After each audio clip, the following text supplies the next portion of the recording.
What's up, YouTube? Josh here from Momentum Productions. We're here today early in the morning. Well, I got up about 2 hours ago. That was early back then. Now it's kind of late. Getting ready for a shoot I got coming up. I have a ton of equipment set up back here. You probably can't see it, but I have my Cane TV Argo, electronic slider, whole bunch of stands. I have 3 cameras. I have my lights. I have a whole bunch of stuff going on back here. So I'm getting ready for a pretty big shoot coming up. I have to be in downtown at 11 a.m. So I'm going to leave in about 45 minutes. Wanted to hop on and say hi. See how everyone's doing. Halvin Wolf, what's up, man? How you doing? Yeah, you're up early, you're up late. You probably don't sleep. So I wanted to take this time. I know that some of you probably got work going on a little bit later, so I wanted to try different times to do the live stream. See if I could answer any last minute questions before you go to work. As I said a second ago, I am all packed up, ready for a shoot. I got a ton of gear.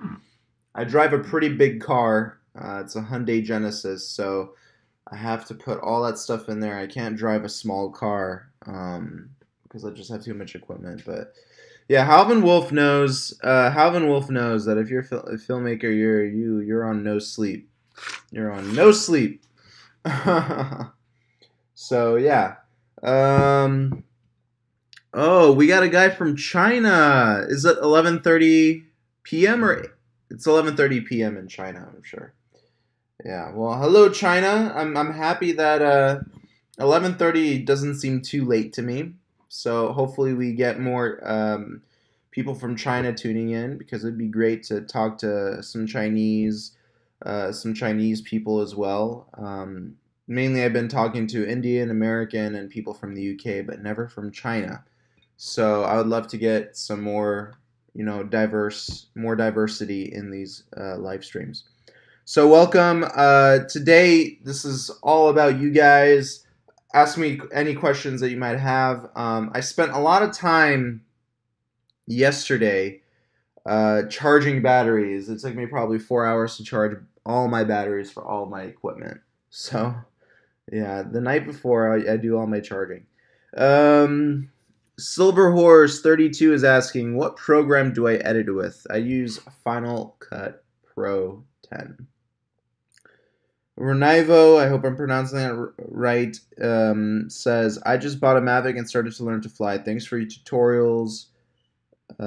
PM. Okay, yeah. So I'm going to continue doing more tutorials on the Mavic. My next tutorial will be on how to fly it without the remote controller. For some reason, DJI doesn't really advertise the Mavic as being a drone that you can fly without the remote. They're not doing a good enough job saying that, so they're focusing on a whole bunch of things. So I'm going to make a tutorial on how to properly fly the Mavic without a remote controller. That should either be out maybe Saturday or Monday. I haven't decided yet, so stay tuned for that. Havenwolf is asking, did I ever check out Filmora? I didn't. I haven't had time, but I'll check it out. Can you send me a link? Is it filmora.com? I'll check it out. Aaron Ernst says he's looking for a good slider to spice up my shoots, as well as a good stabilizer for my A7S II, and you also have a Mavic Pro. So here's a slider I currently use. It's really long. Whoa. You know what? Let me just send you a link to the slider that I use. I actually give a demonstration of how that slider works. Because my slider's all packed up and it's 4.5 feet long, so it's pretty tough to take out right now. I'm going to send you a link to the video that I made on this slider. Here it is. Okay. So check out this slider. Tell me what you think. That's the slider I currently use. I have 3 other sliders as well. I have 2 short sliders and another long slider. Those are manual. This one's automatic.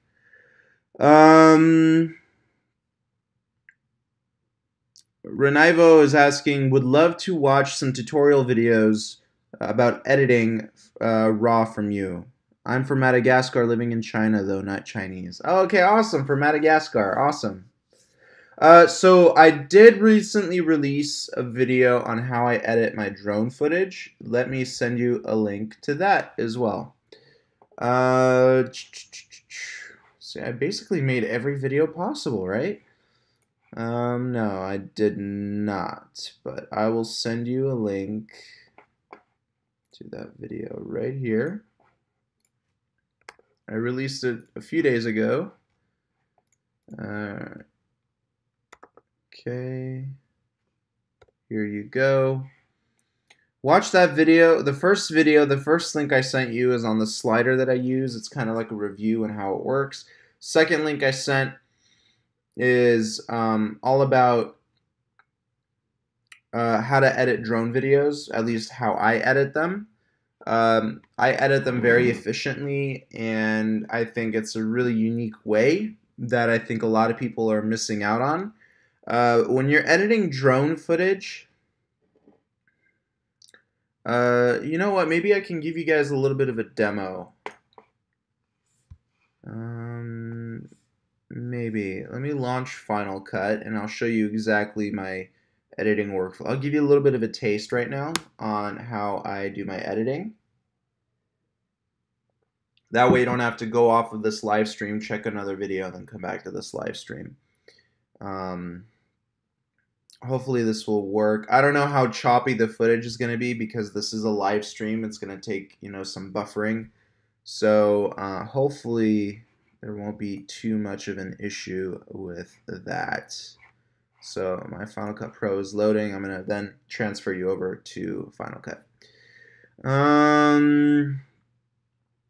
Halvin says, you make the best filmmaking videos in my opinion. Oh, thank you, man. But I know I'm still learning. I'm not a god in this field. So I'm still learning. I'm still absorbing. One of the biggest lessons I've learned as being a filmmaker, regardless if you're a drone operator, filmmaker, whatever, you got to be humble. So I used to have a huge ego a few years ago, not a few days ago, and I learned my lesson. Marco Games is asking, what good tripod do you recommend? There are so many out there, and I'm not sure which one to get. So I have two tripods right here.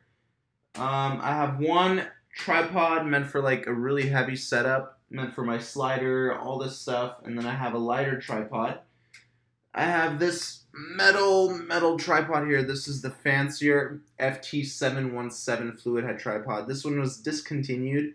They actually upgraded the legs on the newer version, so it's actually better than this one. It's only about 150 bucks. It's really cheap. It comes with a detachable ball head, so that's a really nice feature. And then I have this other fluid head tripod. It's a lot lighter, a lot more compact. This one I actually use a lot more since I can travel with it. It's still metal and it's still a fluid head, and it's very compact. So, and it's, you know, it's really sturdy. I've dropped it quite a few times and it hasn't broken on me. So this fancier 717 actually has been dropped out of a moving vehicle, and it still works flawlessly. It's had sand go inside the ball head, and I had to clean it out, and it still works flawlessly. You know, it still works really well. So, all right, so let's go into my Final Cut Pro. Let me load up a project here. Give me 1 second here. Let me see what's going on. 1 second, guys. Sorry. Alright, so while my hard drive is being read right now, I just plugged in my hard drive.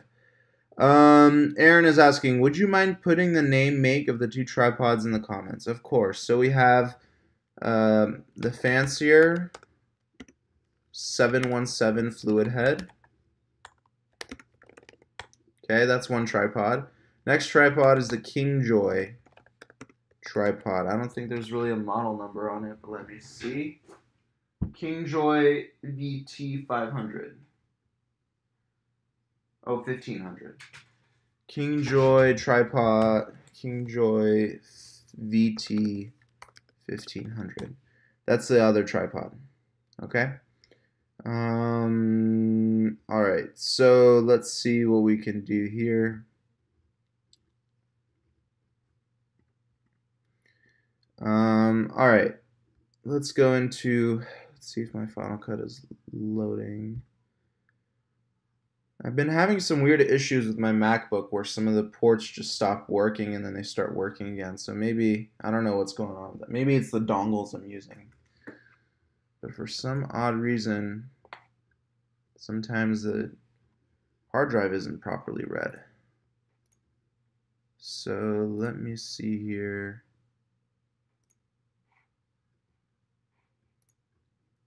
I can pull up the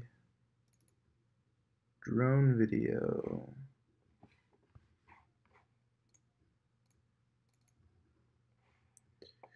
Okay. So here we are. All right, I'm going to transfer you guys to my Final Cut. Okay. Let's do this. Do screen capture.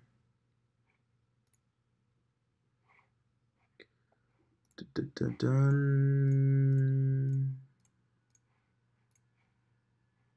Sorry guys, give me a second. I'm trying to do this right.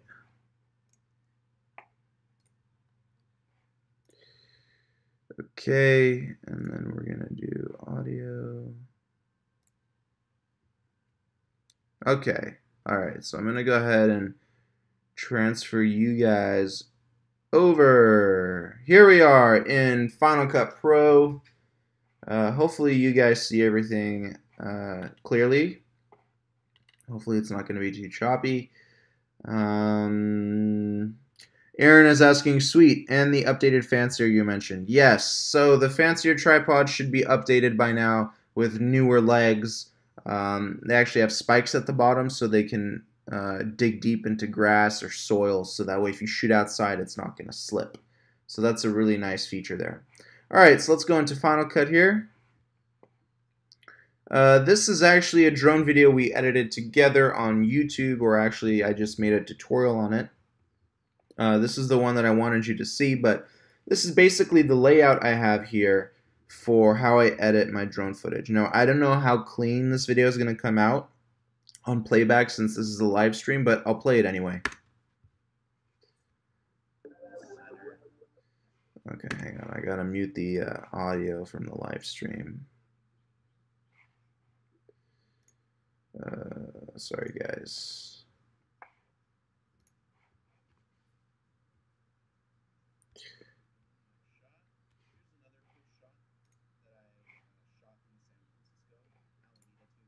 Okay. Alright, sorry. I had another tutorial playing in the background. Okay, so here's what we have. Again, it might be a little choppy because this is a live stream, but this is how it is.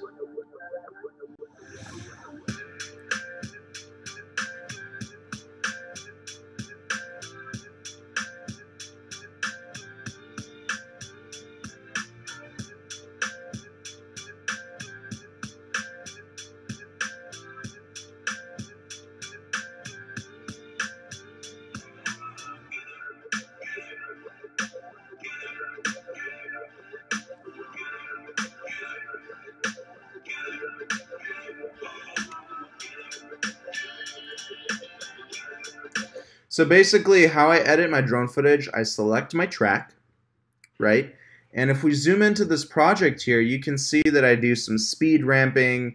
I go from slow motion to fast motion, and it all has to do with how the music plays out. I like to sync up my clips to the beats of the song. That way it flows, it keeps people excited, and it just, there's a good flow throughout the whole entire video. But you can get more, there's a lot more detail if you watch the tutorial video that I made, so check out that link.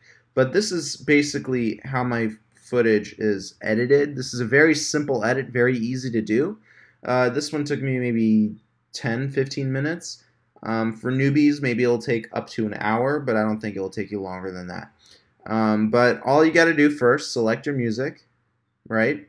After you select your music, select your clips, drag down your clips, match up the clips to the beat of the song, and once you do that, just fine tune the adjustments, fine tune the timing, and you'll be able to get a really nice drone video. You really will. And this is just a method I've learned over the last couple years, and it works. It really does. So I think it'll work for you if you follow that technique. So Aris, I hope I'm pronouncing the name right. I previously have asked you to recommend me a glide cam, and you said Lang. I'm saving up for that, but can you recommend me another one just for a second option? Yeah, sure. There's another company called Wieldy. I think they're out of business now, but they still sell their glide cams on eBay. You know what? Let me send you a link to a Wieldy glide cam. I actually have one. What I did, I took a Lang camera stabilizer. I took a Wieldy stabilizer. I took out the parts from each one, found out which one has the better gimbal, which one has the better sled, and I kind of fused both the Wieldy and the Lang into one camera stabilizer. Now I have like the best stabilizer you can have. I took both stabilizers and just fused them together. So I have a custom made one that I built myself, so I'm pretty proud about that. Let me get you the link to the Wieldy stabilizer. Hopefully they still have it. Looks like they do. Wow, they went up in price.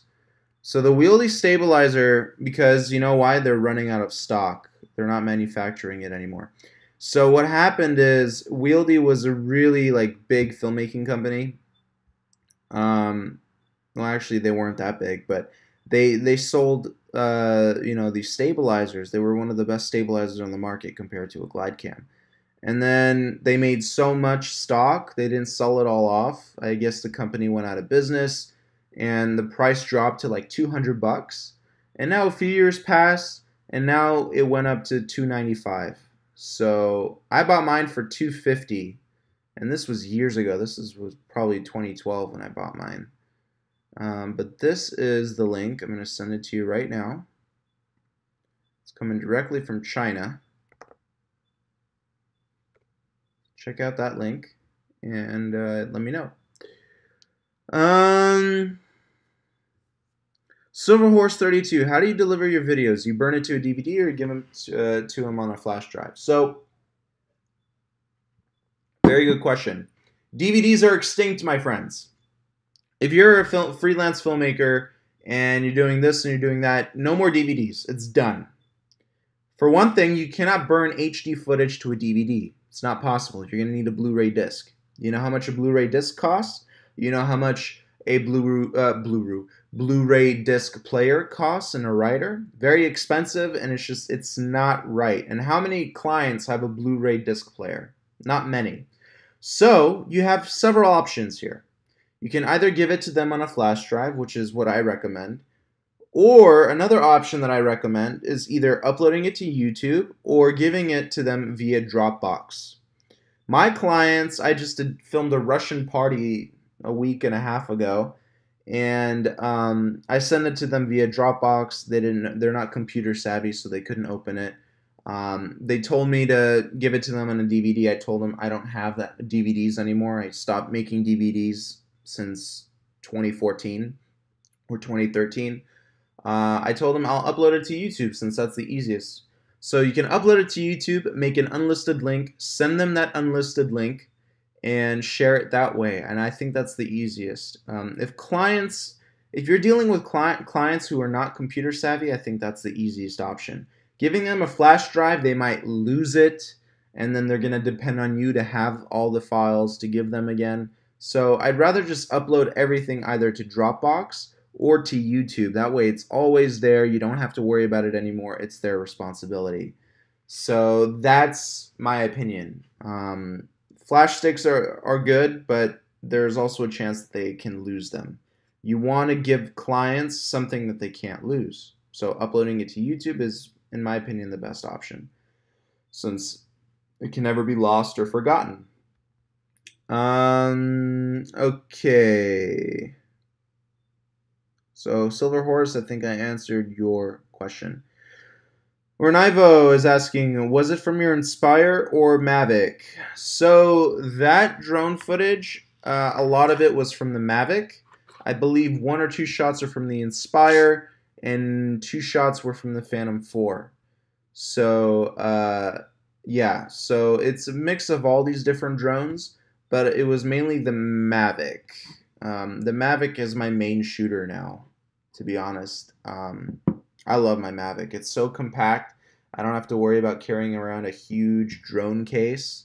Like, let me show you my Phantom 4 drone case. It's massive. It's a massive case. Oh, this is my Phantom 4 case.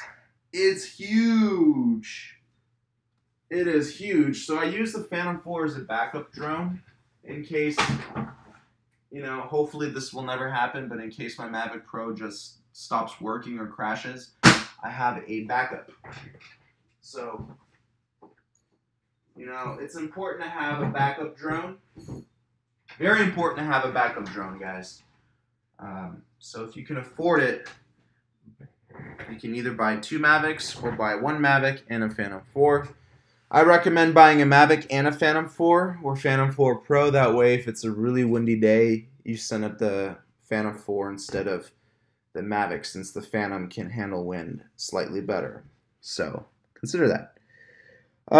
Aaron Ernst, what ND filter do you use? Also, what is the best format to shoot to reduce watercolor effect? Also, do you transcode?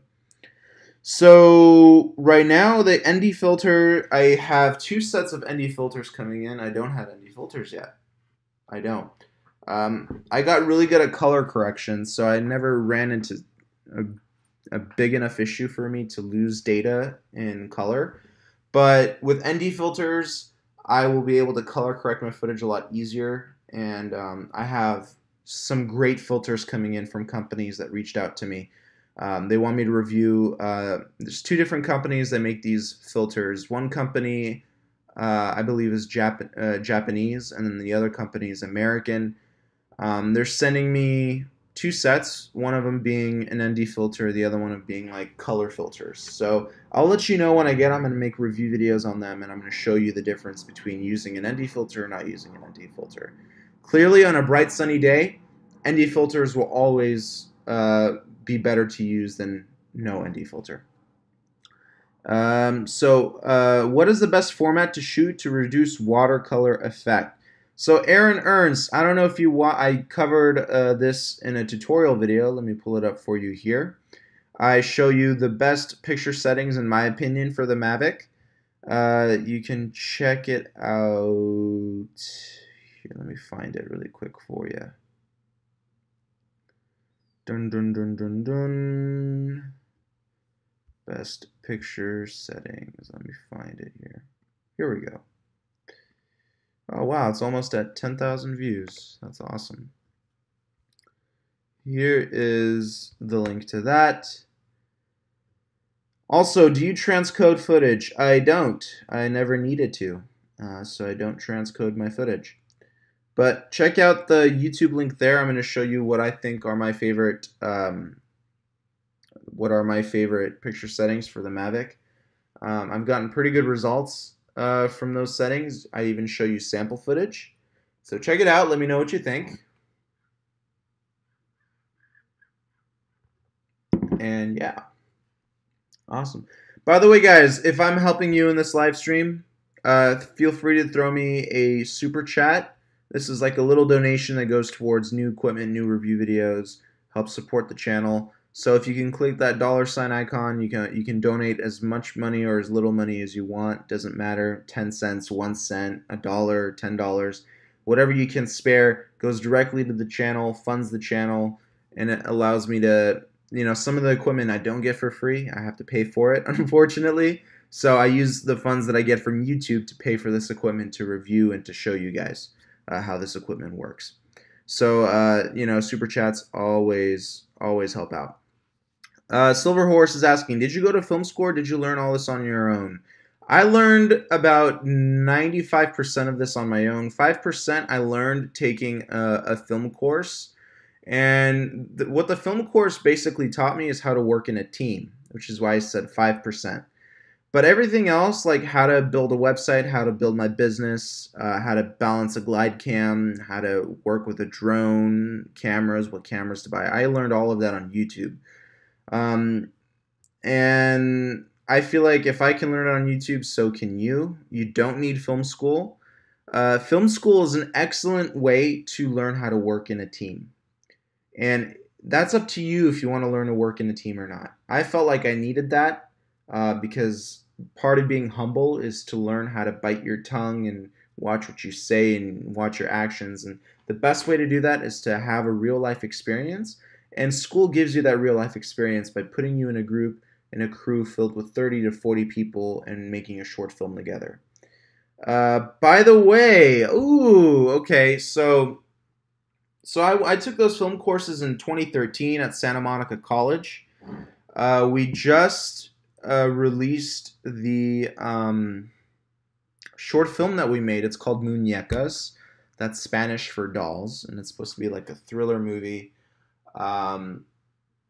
Unfortunately, the shoots, what happened was we had really big scheduling issues. So the shoots for the movie didn't happen until the classes were over. And at that time, I was in Australia by the time the shooting started. So I never got to actually be a part of the production, but I did shoot a lot of the BTS, like the practice shoots and the, all that other stuff. But we had some really weird issues with that film. It took us 3 years, or it took the director or producer, editor 3 years to make the film. It's a 10-minute film, so it shouldn't have taken that long. But all I saw the trailer. I didn't see the full feature yet. But the trailer looks pretty good. If you go to the Santa Monica College YouTube page, you can check out the trailer for Muñecas. That's the film that my crew and I were working on. So there you go. Marco Games, what type of lighting do you recommend? So I have 2 forms of lighting currently. Eventually I'm going to keep upgrading my lights or adding new lights to my arsenal. I have 3 softbox fluorescent lights. These are just very cheap lights. They're $100. They produce fairly good light. And I think they're good for lighting up a green screen, and they're good for maybe some interviews. But however, they're not flicker free, so if you increase the shutter speed, you might see some flickering in your videos. Those are cheap lights, okay? So if you have $150, those are the lights you get. However, I then got newer lights. These are LED Fresnel lights. These are very powerful LEDs. They're 55 watt. Doesn't sound too powerful, but the light that they emit is fantastic. They have a high CRA rating, or a CRI rating, excuse me, and I'll talk about that in just a second. So these lights are Fresnel, which means they're focusable. There's focusable lenses inside the light, so you can actually make it reach farther, or you can make it, so that's called controlling the spill. You can pull out these, there's an option to pull out these lights, like there's a little, you know what, let me just give you an example of how they look like. Let me pull out one of those lights. Give me a second, guys, I disappeared for a second. I'm grabbing a light here. Here we go. Alright, so here is LED Fresnel light. Okay? LED Fresnel light. Fresnel means that it's an adjustable, it's a focusable light. So that means I can pull it out, and what it does, it's going to control the spill of the light or the throw of the light. So when I pull it out, it's actually going to make the light reach farther, and it's going to be more narrow of a beam. If I push it in, it's going to have a wider spill, it's going to reach more surface area, and it's just going to spill the light more. So this is an LED Fresnel light. Believe it or not, it's LED. That's the new technology.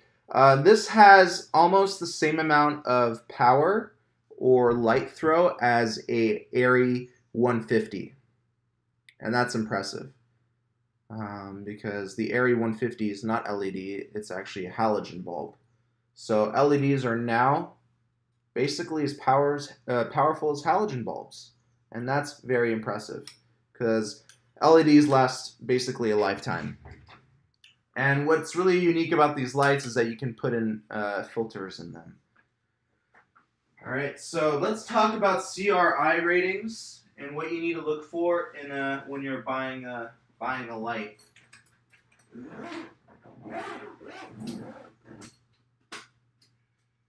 Give me 1 second, guys. I'm just putting the light back.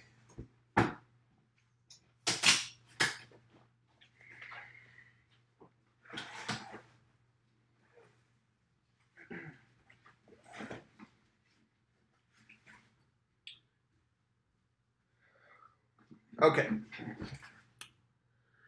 All right, so okay, yeah, let me send you a link to where I can get those lights. So let's talk about CRI ratings and what they mean. And this is something that you definitely need to look at when you buy your lights. I'm relatively new to lighting. I haven't gotten into lighting until this year. So now I know, I think, basically the lights that I want to be using for my shoots. CRI rating stands for Color Rendering Index. So this is basically a scale of accurate lighting. So you have a scale between 0 to 100, 100 representing the most accurate light to daylight. So it's the most accurate color you're going to get from the sun. So the sun is 100. These lights are rated at 96, which means that the color that they reproduce is very high. It's very close to the color of the sun. And that's something that you want, because what happens if you're shooting at night, you're shooting in a studio, and you want to reproduce the color of the sun? You can use these lights or other lights that are ranked similarly. 96 is a very high rating. And these are also flicker free, which means that I can shoot at any shutter speed I want, high or low, and these lights will not be flickering. And this flickering has to do with, what's it called? I'm trying to find the word. The softboxes that I have are not flicker free, they're fluorescent lights. And what happens is the power supply in these lights, in these LED lights, there's a separate power supply. And what this does is it supplies a continuous amount of power without there being any gaps between power. In the softbox lights that I have, the fluorescents, there is no power adapter. There's no specific module controlling the flow of power. So there might be some gaps in the way the power is distributed into the bulbs. So if you're shooting at a higher shutter speed, you're going to see those gaps. You're going to see that flickering. So keep that in mind. That's really important when you're looking for lights. You want to make sure they have a high CRI rating. You want to make sure they're flicker free. And a high CRI rating, 95 and above. That's a high CRI rating. Color Rendering Index. Okay? And you're going to see what this color rendering index when you start editing. You're going to see how accurate the colors are going to start popping when you're using the right lights.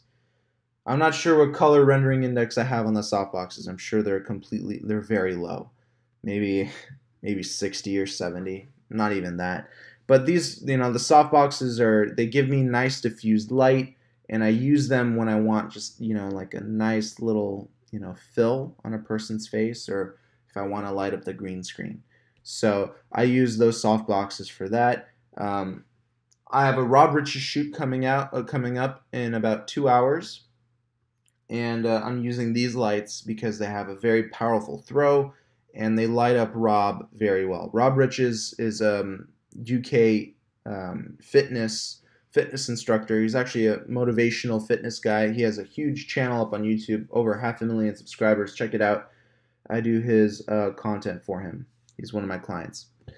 Okay, let's see if there are any more questions here. Okay, so Marco Games was asking where I got those lights. I sent you a link for that. Okay, cool. What I'm going to try and do later today is do another live stream on how I shoot with Rob. I don't know what the situation is going to be with service or anything like that, so I'll try to, if not, I'll try to do Instagram stories. So follow me on Instagram at momentum underscore productions. That's my Instagram. Follow me on Instagram because I'll be either doing a live video on there if I can, or live Instagram stories. And I'll try to go live on YouTube. I'll try. I can't guarantee it because the service is a little sketchy over there.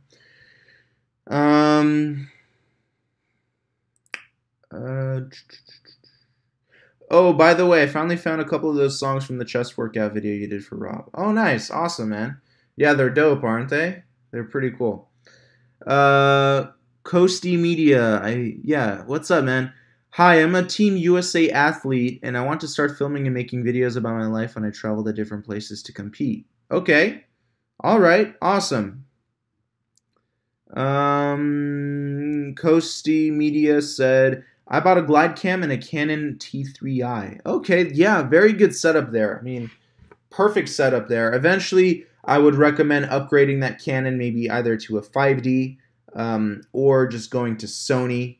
But as of right now, your setup is pretty good. With a T3i, since you're shooting on a crop censored camera, you're getting a more narrow field of view. I recommend shooting on a pretty, a wide angle lens. For that type of camera, I would probably shoot on a 12 millimeter, especially if you're going to be shooting yourself. 12 millimeter, 14 millimeter lens would be sufficient for a T3i. Hopefully, it can be a 2.8 aperture. That way, you can get some, nice lighting in there. So yeah, T3i, you need a wider lens for that type of camera. Glide cam, I made over 25 videos on how to balance glide cams, how to use glide cams. I just released a new video today on how to use zoom lenses on a glide cam. So when it comes to learning how to use a glide cam, I got you covered, bro. Check out my videos on a glide cam. I made a playlist on my channel, and you'll be able to learn everything you need to know about glide cams. Danish Design or Danish Design, pretty sure it's Danish. Filter lighting and filmmaking. I don't know if that's a question or if that's a statement, but let me know. But yeah. Let's answer. I have until 9:15 standard time, so I have 5 more minutes, guys. And then I gotta start packing my stuff up in my car, and then I'm gonna head over to a shoot. So yeah, let me know if you have any more questions. Got 5 more minutes here.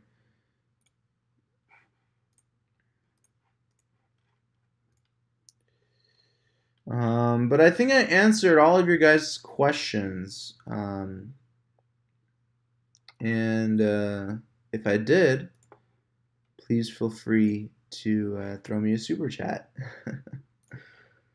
Good. I'm very happy that this was all taken care of. All the doubts that you guys might have had on a shoot, I'm happy to have helped you with that. Definitely. Alvin Wolf is saying, have a great shoot, bro. Thank you, man. I appreciate it. I will have a good shoot. It'll be fun. It's going to be a long day, but it'll be fun because this is for a new video series Rob is releasing. So it'll be interesting.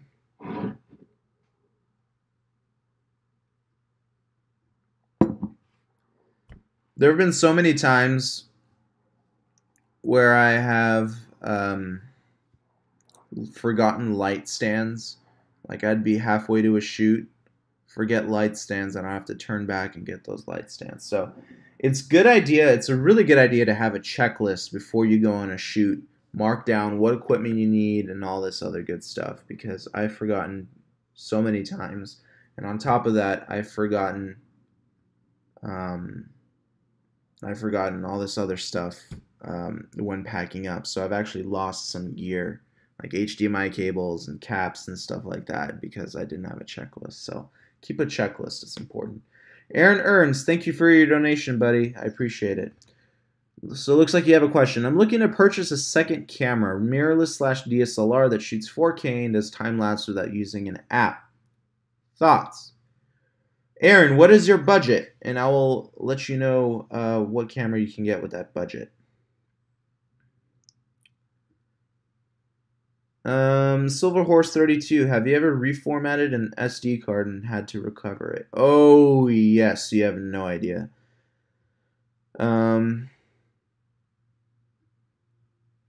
Okay, let me answer Aaron's question first. $1,500. That's a great budget actually for a camera. Let me make sure that this camera, I don't remember if it shoots 4K.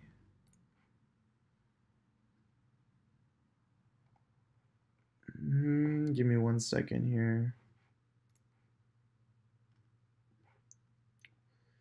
So looking for a 4K camera. Yeah, so you have two options with that price. That's a fantastic, fantastic budget. My voice is cracking. I'm not drinking enough water. You can either go with a smaller camera like a Sony a6500, or you can go with the Sony, or you can go with the Panasonic GH5. In my opinion, I would go with the Sony a6500 simply because it's going to do a lot better in low light. It has a slightly smaller sensor. However, you're going to get better focusing results. You're going to get better low light, and it's going to be a lot more compact. It's a Sony camera. Sony makes probably, I think, one of the best cameras in the world. So on B&H, it's for $1,298, the A6500. But if you look around on eBay or Amazon, you can probably get it for around $1,100. So I recommend getting a Sony a6500. You get the 4K, you get beautiful low light, and yeah, check that out. Silver Horse is asking, what program did I use to recover it? So I have multiple programs. I have a program called Phoenix Recovery, and I have another program that I like to use. It's called Ease US Data Recovery. I've had one program not find files, and the other program find files. So sometimes Phoenix Recovery, Stellar Phoenix does better. Sometimes Ease US Data Recovery does better. But I've had a whole hard drive crash on me, guys. So I've lost maybe 2 terabytes of footage. And 2 terabytes, that's a lot of footage. And Ease US Data Recovery recovered 2 terabytes of footage. That program saved my butt. Big time. So if you were to choose between one software, I think it's $50. I think that's how much it costs. Not bad at all. Go with the Ease US Data Recovery. It's both for Mac and Windows, and it did a fabulous job. 2 terabytes, guys.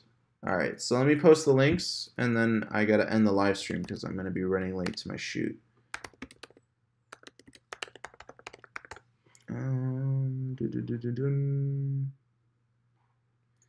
So here is one software.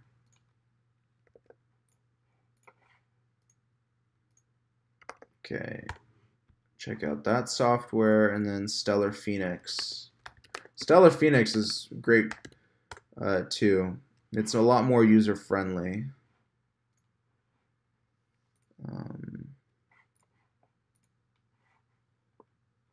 Stellar Info.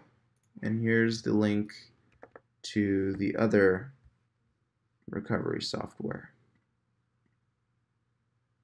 Okay. So I hope that helped you out, guys. So again, I gotta end the live stream, guys. I'm gonna be running late to my shoot if I keep on talking to you guys. But thank you so much for your questions. I'm a little bit hyped up on coffee, so I'm like stuttering a little bit. But thank you guys so much. Again, continue posting on this live stream even after it's ended. That way I can answer some questions on my next live stream. And yeah, thank you guys so much for watching again. Keep filming. Send me emails. Ask questions. That's how you learn. That's how you remain humble. All right? The humble man always succeeds. Remember that.